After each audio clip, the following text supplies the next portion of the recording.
Morgan Lowry, Canadian Press. I was wondering if you can confirm whether your government is planning to create a new statutory holiday to honor residential school survivors, and if so, what date you're proposing, and how would you like to see Canadians mark this day? Over the past decades, generations, and centuries, Canada failed in one of its fundamental commitments to respect and be partners to the Indigenous peoples who've lived on this land for millennia. We broke that relationship. We failed to uphold the honor of the Crown, and more than that, we did our best to try and erase Indigenous cultures with such projects as residential schools.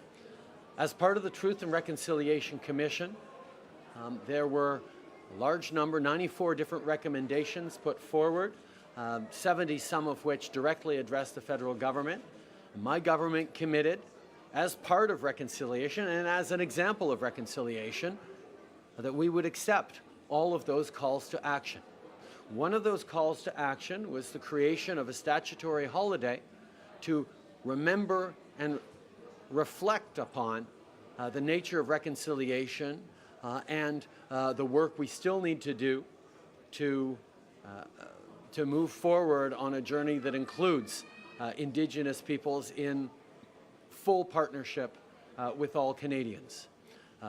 Because that's one of the recommendations, we will be moving forward to create a statutory holiday.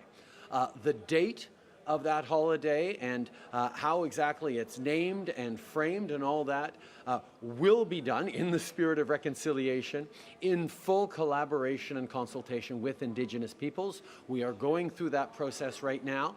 We're listening to what the Métis Nation, what the First Nations, and what the Inuit have to say and how they would like to see this day of reconciliation move forward.